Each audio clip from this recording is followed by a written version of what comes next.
That's started now, and then share slides again. There we go.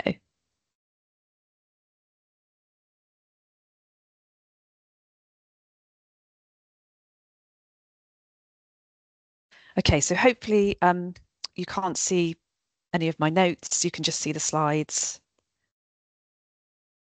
Yeah, slides and the Yeah, agenda. Actually, I can see the presenter's view. Oh, you can. In browser. Okay. Oh, how strange. Okay.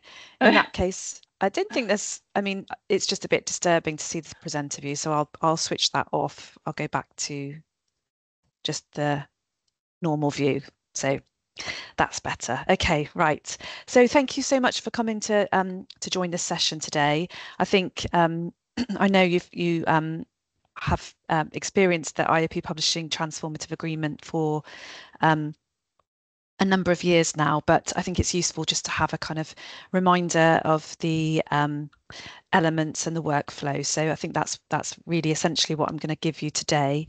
We'll have a quick overview of the agreement just to remind you of the parameters of it. And we'll look at the author benefits, the workflow, the reporting, and then just a little bit about how we can support your new agreement. Okay, so starting with just a bit of an update really, because since we last signed our agreement with CzechELib, we have grown a huge amount in terms of the transformative agreements that we have in place. So we've now got over 1,000 institutions in 40 regions and countries, and predominantly this has been sort of the driving force really behind our transition to open access. So in 2024 we published just under half of everything. All the articles we published were open access. I think it was 47% open access for 2024. And of course, a lot of that was down to the fact that we have all these agreements in place with consortia and with individual institutions in certain countries. But we also have a waiver program and a discount program for APCs. So we offer full waivers to authors in low-income countries, and we offer APC discounts to authors in middle-income countries. And those two programs have helped us as well to achieve that 47% open access rate across our portfolio. So in terms of what it means for Czech institutions, authors at multiple institutions can publish open access at no cost to themselves, thanks to the transformative agreements between IOP Publishing and the, well, in this case with CzechELib, that then provides that on behalf of the institutional members. The agreement offers unlimited open access, so there aren't any barriers in place to how many articles can be published with IOP. There's no caps, there's no kind of no limits to share among authors. It really is unlimited. And the journals that they can publish in, there are more than 70 titles, and that includes our gold or pure fully open access titles, as well as our hybrid titles. So there's a good coverage in terms of the titles that are included in the agreement. And of course, also because it's essentially a read and publish agreement, authors can continue to have read access to all the journals on iopscience.org, which is our online database where you can discover content. And that will include our full archive that goes all the way back to 1874 when we began publishing. And I'm going to talk a little bit more about the workflow in a bit, but just to say that we're really proud that this workflow has no administration in terms of the impact on researchers and library staff, because we take the sort of administrative aspects of it ourselves, and we publish open access without requiring sort of validations or contact with the libraries.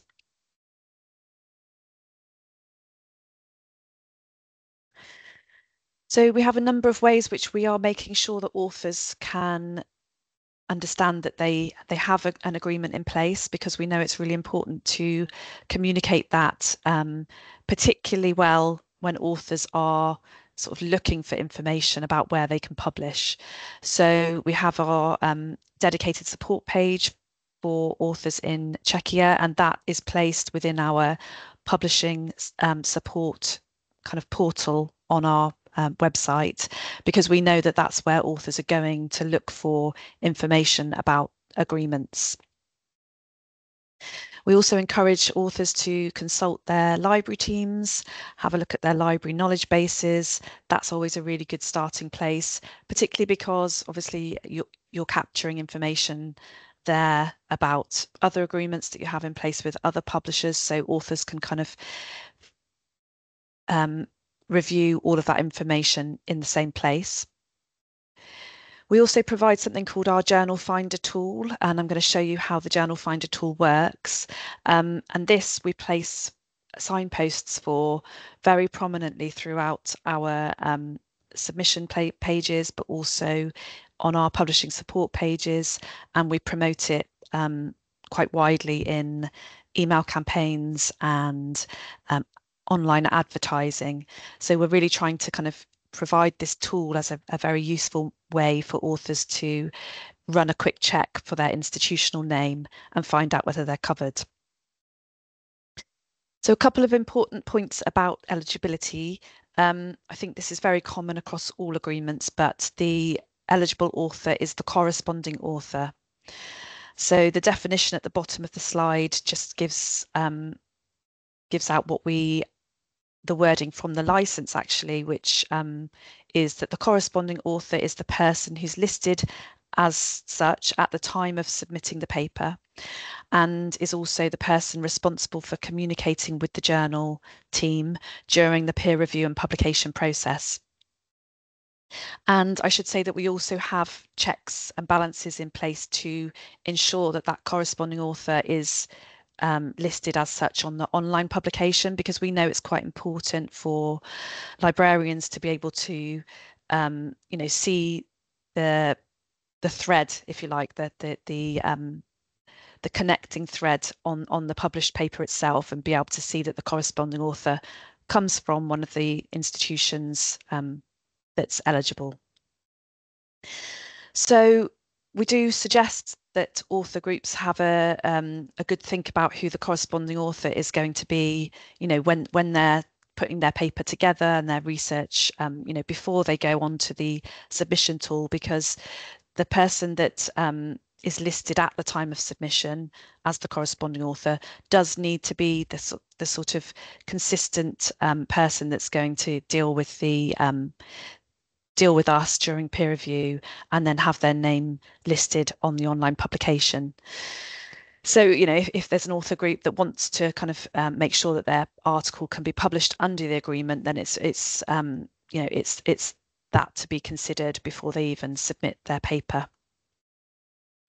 And the other thing to check is that the journal that they are submitting to is one of the journals that's eligible under the agreement. So from that Czechia dedicated support page, we list quite clearly all the journals that are available to publish in under the agreement. And also the Journal Finder tool does that same thing. So here's a quick little video of the Journal Finder tool in action. Authors can either browse to look for a journal in a particular subject area using the filtering on the left-hand side, or if they already know a keyword that they're interested in finding a journal in, or indeed a journal name itself, then they can add it into the top search bar. And from there, they would select their institution. This is an example from one of our agreements in Spain. So having a look for a university name, and then scrolling down, you can see that this university is in an agreement with IOP Publishing. And so you get that messaging there quite clearly that says, that an estimated price is that you won't have to pay the APC because it's covered. And then you can click directly from the Journal Finder tool into the submission system. Sorry, that went a little bit quickly, but hopefully you got the gist of that from the video. Also, as I mentioned, the other place where we're really keen to make sure we are providing information for authors is from our publishing support pages, and we have a whole section here on transformative agreements. So using this link here, you can browse all of our agreements by country and institution name. So there we have a page for Czechia, and then also this link here will take you to that journal finder tool that we just looked at. A couple of other things from this page which are useful to point out. We have a step-by-step author guide, which is essentially the screens that I'm going to take you through shortly are well documented within that author guide. And we also have a video as well, so that depending on how you like to kind of interact with that information, you can either go through the screenshots, or there's a full video which shows you the same process. But we also have this nice area here, which is our library resources page, and there we've got links to a library toolkit, which again I'll show you what that looks like at the end, but it's full of information and resources for you to use at your own institutional libraries or within newsletters, so things that you can download and easily kind of insert into whatever communications you might be running.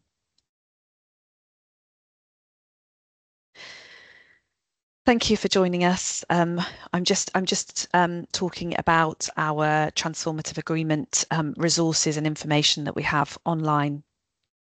But also I have recorded this session, so if for the person I just admitted, if they want to catch up later, then they can do that. Okay, so this is the Czechia page, the page that you would go to if you're looking for information about agreements that we have in Czechia. I should note that we have just had a new member of the agreement, the Thomas Bata University in Ziln, and which is fantastic. So we haven't quite added the institutional name to this page, but that should happen probably later today, in fact. So that will be updated, and we'll have the new member there. And as I mentioned, there are lots of clickable links here as well. So you can, all of our sort of pages where we've got useful information are interconnected. So from here, you can look at the list of eligible journals. You can also have a look at that author guide that I mentioned. So all of the information is quite well connected. So I'm just going to talk a little bit about the benefits really of publishing open access, which I think are very well known now, but we do know that in some regions and in some countries, open access is not as well established and is not as the benefits are not as clear. So particularly outside of Europe, but so just to run through those kind of the key benefits that we see really. Increased exposure and impact in the research community.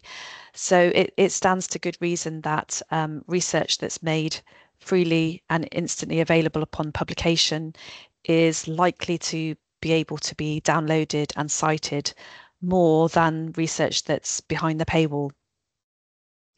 And we can see that definitely in terms of the growth in downloads and citations that we track on our own journal metrics. As well as that, authors can be happy that their research being published open access helps to expand scientific equality. It takes down any paywall barriers that researchers otherwise might have. And that means that, anyone, other scientists, people in adjacent fields, but also members of the public can immediately access research. And we also know that there are a growing number of funder requirements in place on authors. So the journal checker tool, the journal finder tool that we just looked at, there's also the ability for authors to input their funder, their research funder into that tool. and check whether there are any requirements upon them to publish open access. But of course, if they're a member of one of our transformative agreements, then they would comply with all of the funder mandates that there are for gold open access currently. And that includes the requirements, the funders that I've included on this slide here.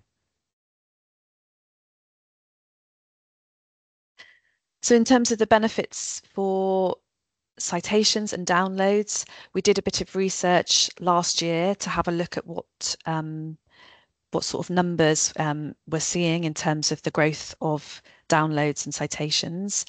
And we found that open access articles are downloaded on average 70% more than non-open access articles within the same journal title.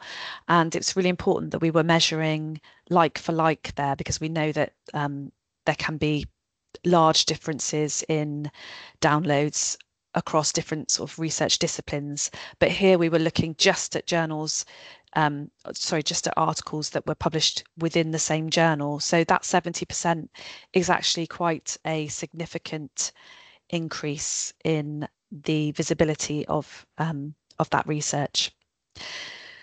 And as well as that, we saw a 15% higher citation rate on average for non-open access, for open access articles compared to non-open access articles, again, in that same journal. And we also had a look at Outmetric scores. This is a kind of measurement of the mentions that are taking place for articles. So that covers things like patents and social media mentions, also any time that articles are picked up in global news outlets. And there we saw that open access articles were had scores that were 19% higher on average. Just to touch upon the benefits within the orange boxes as well. All of our publishing that takes place under the agreements is done using the CC BY 4.0 license. And this is actually the most commonly used license for gold open access publishing. It has liberal reuse rights, so others can build upon the work, they can use it and cite it as long as they are crediting the author when they cite it. And so we feel that that license is the one that's most aligned with the principles of open access. As I mentioned, authors who are publishing under our agreements are able to comply with all of the current sort of grant obligations that they may be placed under.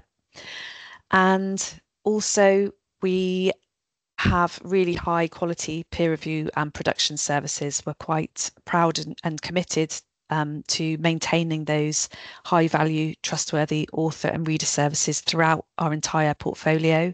We do all of our desk review, and our peer review team is in-house. We also employ a team of research integrity specialists, and we have a really strong kind of peer review training program. We are sort of very much committed to the standards and quality in peer review. So authors who are publishing with us across any of our journals all receive that same kind of service.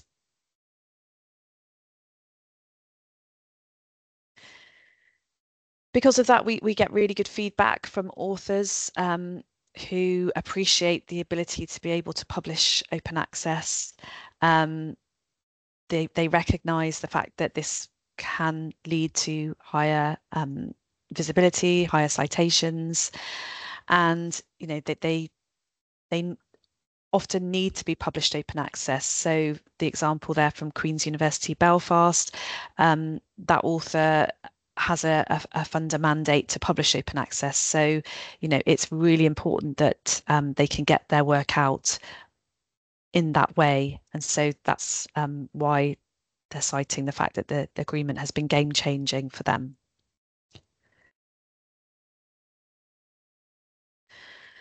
So I had a quick look to look at the agreement and the number of articles published over the last couple of years.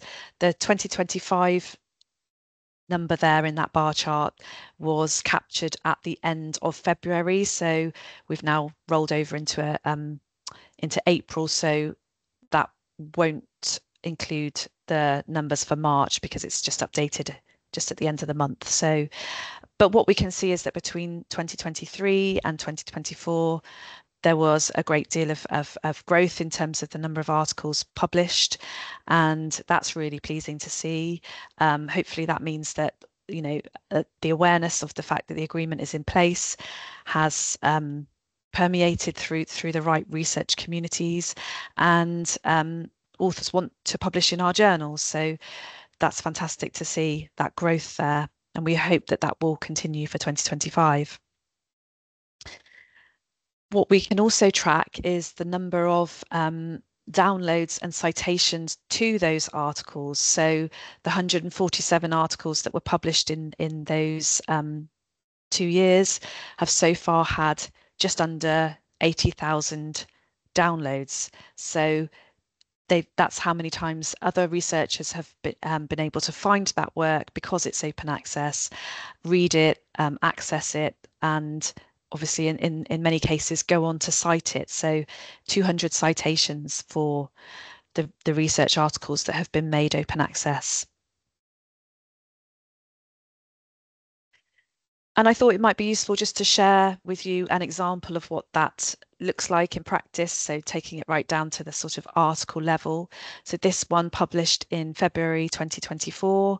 You can see that there's the open access kind of flag to show researchers that this article can be downloaded. It's available for download without any paywall barriers. This author drop-down has that information, as I mentioned, the connecting information about who the corresponding author is, and from that, obviously, indicating the funder of that research being made open access. And then over on the right-hand side, we've got this nice area where you can have a look at the article metrics, and that's in place for all articles. Obviously, they don't all have necessarily all of these sort of metrics in place, but just to mention a couple. So it records the downloads, the citations, and then this little donut here is looking at the article mentions, as I mentioned, through Outmetric. So recording social media and any kind of mentions of that article in other outlets. Okay, so I'm now going to move on to talk about the workflow, and starting with this quite simplified version of the workflow, and then I'm going to expand out into a bit more detail. So the author submits a manuscript to an eligible journal. Obviously, that's the starting point for this. And then the identification takes place, and that is where we are doing our identification kind of processes. Every week we look to see if any authors have submitted to our journals and are eligible for an agreement. So we're looking at all of our agreements, all of our submissions, and doing that kind of matching up process. So we will identify if one of the corresponding authors has got a TA agreement in place, and if they have, then we will write to them to let them know that they can publish under an agreement. And then assuming that the author agrees to publish open access, they would sign the CC BY license, and that is what allows us to publish the article openly. So without that CC BY license being signed by the author, we aren't able to publish open access. And then once the article has been accepted for publication as part of the peer review process, then we can go ahead and publish open access. So this These screenshots are taken from our submission system, which is called Scholar One, and the majority of all of IOP's proprietary titles use Scholar One, and we just have very few partner journals which use a different submission system. So obviously I haven't covered all of those different submission systems, but the essential kind of steps that I'm covering will be the same throughout all of those systems. So in steps 1 to 4, the author sort of navigates through to the journal that they want to publish in, and they start a new submission. And steps 1 to 4 encompass things like adding an article title, adding any keywords that are associated with the research. So quite basic sort of top level things like that. And then at step 4, authors are asked to add their author information. So I do have a little video of this sort of in action, which I've got on my next slide. But what I would like to just impress upon you is that this information that's provided here will be what we then use to identify whether an author is at an institution with an agreement in place. And this field for the institution is auto-populated. So it's got Ringgold identifiers in the background. Authors don't need to know what their Ringgold ID is, they just would use the institution name. But in the background, we're using the Ringgold identifiers to provide the list that they can then pick from. So hopefully this video will work and it will show you that in practice. So essentially, I'm looking for an institution and up pops a list of potential faculties and schools within that institution, but just to help the author choose the right option for them.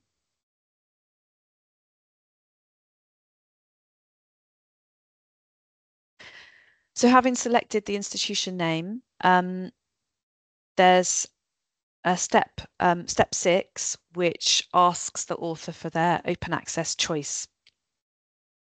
And quite clearly, we provide some information here about financial support for publishing open access, because we want authors to be equipped with the information that they do have an agreement in place.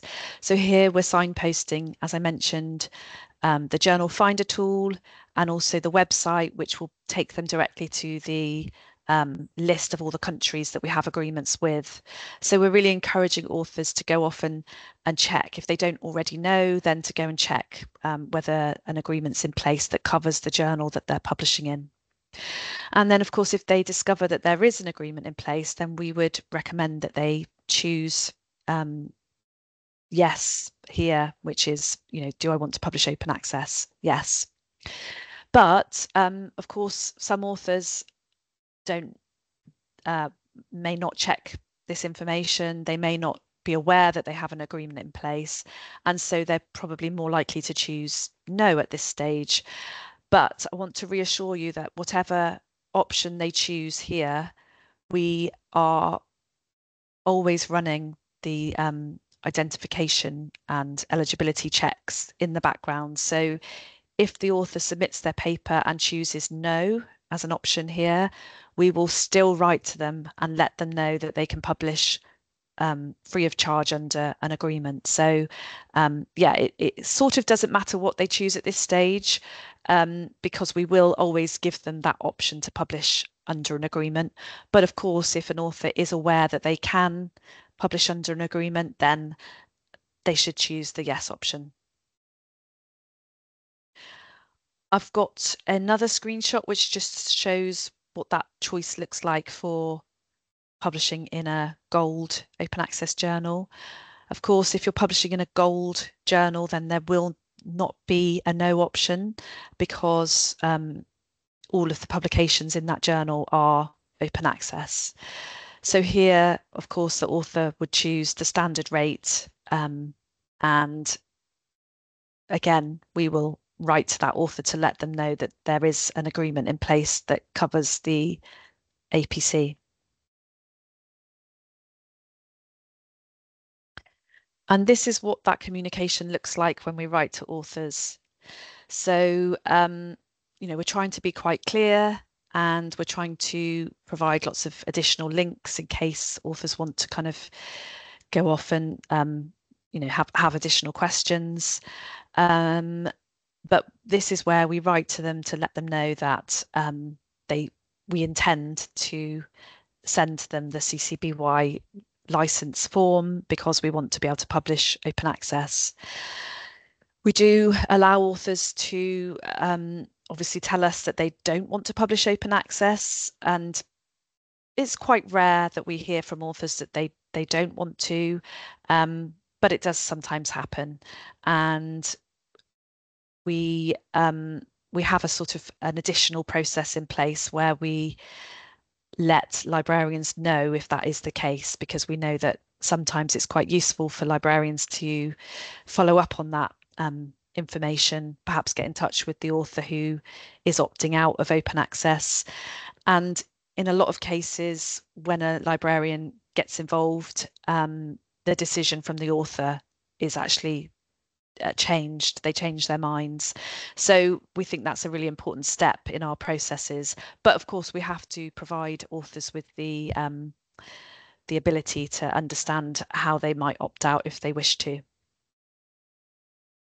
Assuming we don't hear from the author, then, as I mentioned, we would then follow up on this by sending them the CC BY license once the article is accepted for publication.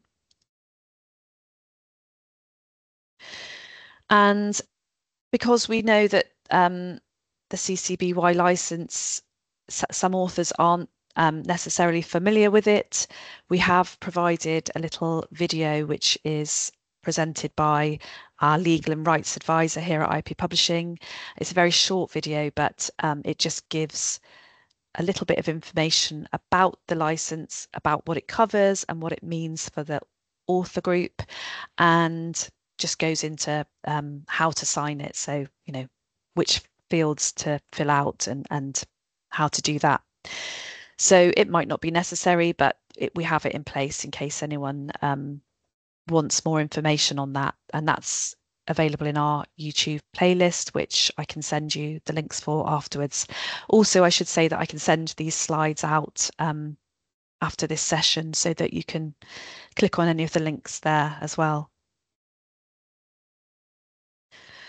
Okay, so just a little bit about reporting. There's not a huge amount to say on reporting, but reporting on the articles that we've published under your agreement is sent out quarterly. So actually I'm sure my colleagues this week are starting to prepare the reports for the first quarter, January, February, March, should be sent to you fairly shortly. And that goes directly to CzechELib consortia for them to distribute out to the members. So I'm hoping that you're familiar with that report because you've been receiving it from CzechELib in the past. So it includes the full list of articles that have been included. It's based on the acceptance date. So it might include some articles that have been accepted but not yet published. It would include, as I said, the full set of metadata, and that's just a very small screenshot of, obviously I've had to cut lots of it down, but just to give you an idea, hopefully that looks familiar to you because you've been receiving that report up to now. And then I just wanted to spend a few minutes just talking about some of the services that are sort of built into our transformative agreements. A lot of these we have covered because I've talked them through, but just to kind of go over them briefly. We have really robust article identification.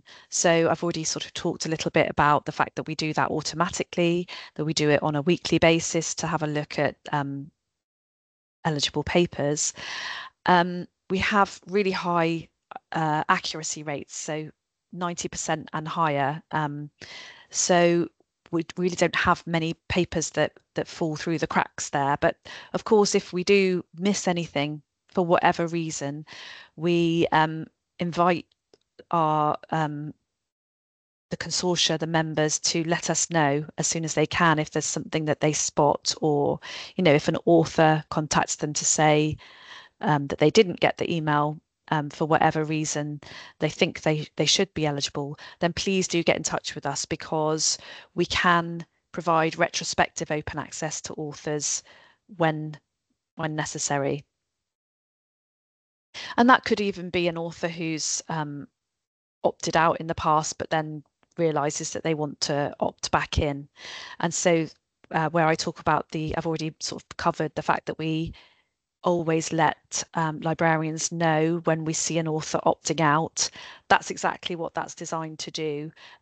Sometimes we catch authors before their paper has been published, in which case it wouldn't be a retrospective open access, it would just be made open access.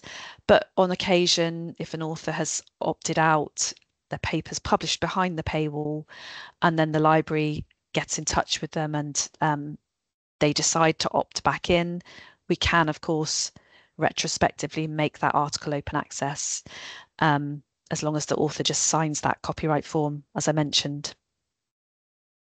We have dedicated staff, so I'm one of them, and I have another colleague in the US. We also have our sort of TA operations team, which is based here in Bristol. That's a team of 4 members of staff who are doing all of the kind of reporting and all of the all of the kind of manual sort of processes that we run to support the TA. And so we're here really for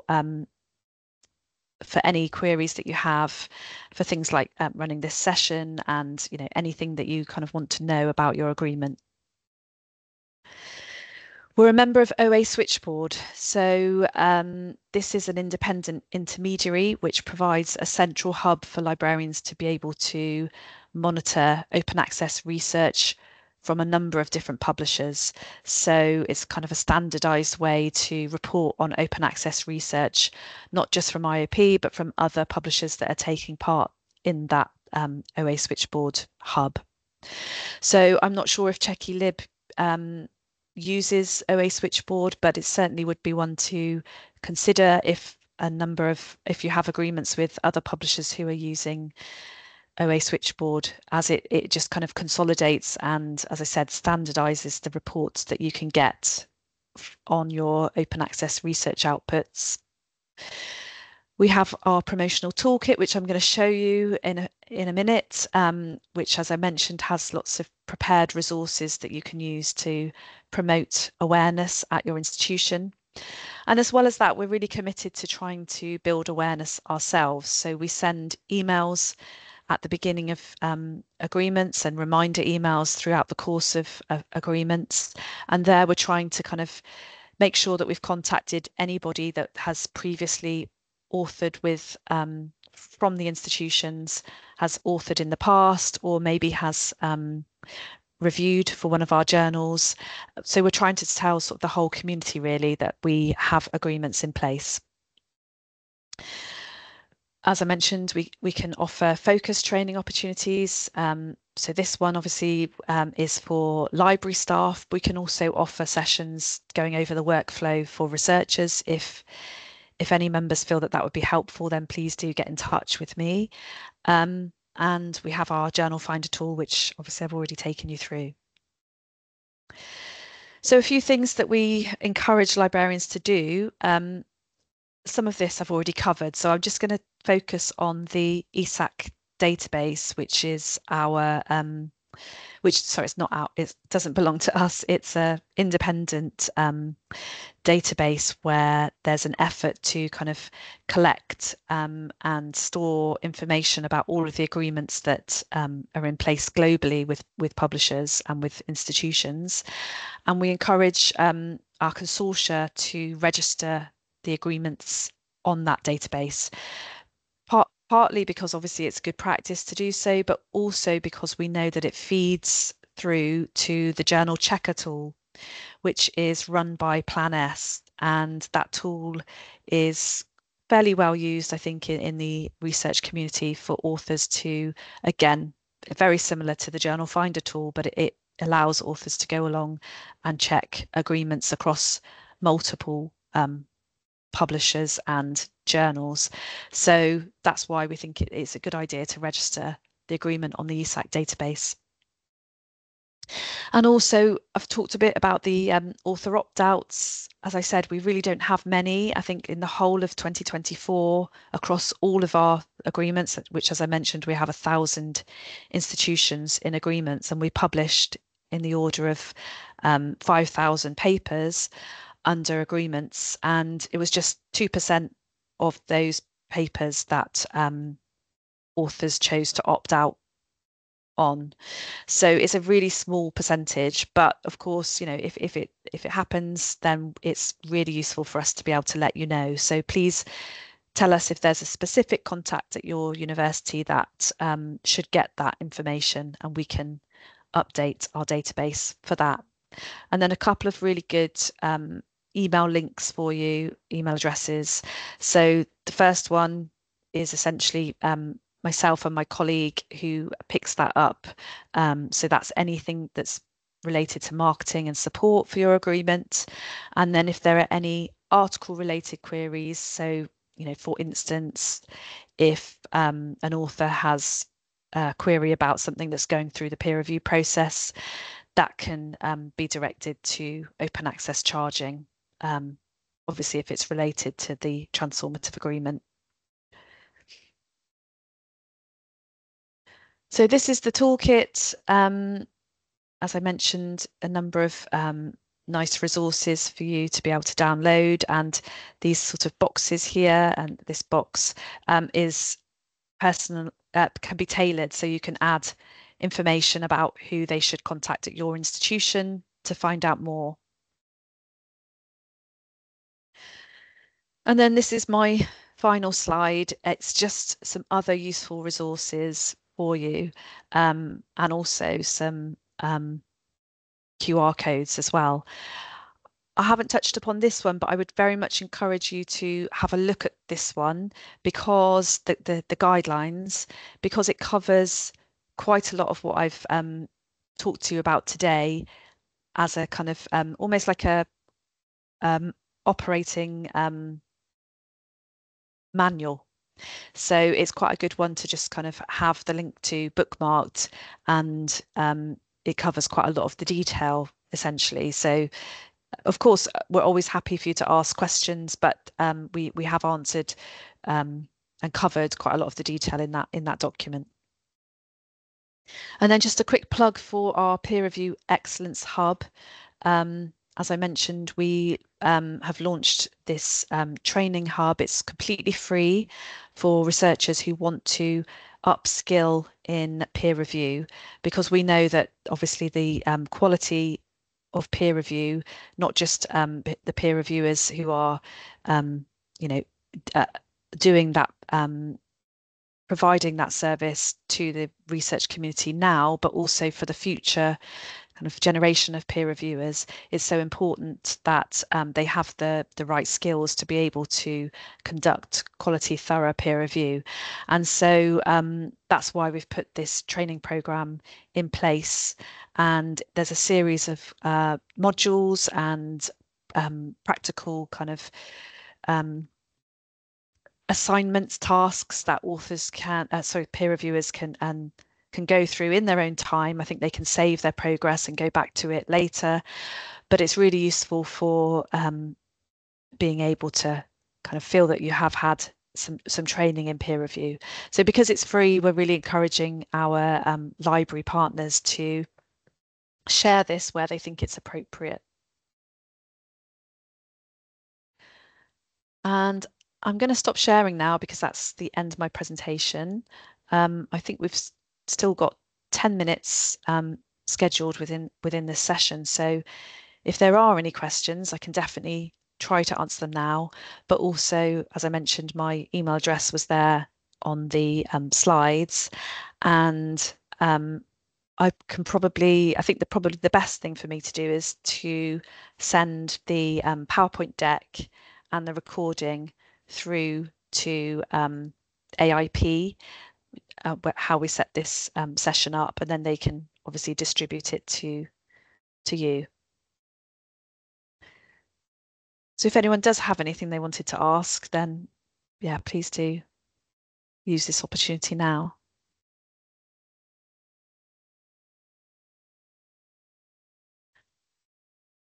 Hi, Jerry.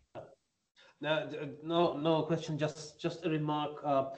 We of course upload information about all transformative agreements into ESEC registry as our colleagues from Europe, so around the world. So we do it. Really, regarding switchboard, yeah, that's a slow process. We've been in some discussion with Yvonne, but yeah, that's slow. So it's on the radar, but nothing implemented yet. Oh, that's good to know. But yeah, great news about the ESEC database as well. And yeah, as I mentioned, the reporting, which should be coming out very shortly, actually. So hopefully that at least covers the IOP publishing kind of publications. But I think with the OA switchboard, it really is that kind of additional benefit of being able to look at the other publishers. So hopefully you manage to get that sorted with Yvonne in the not too distant future.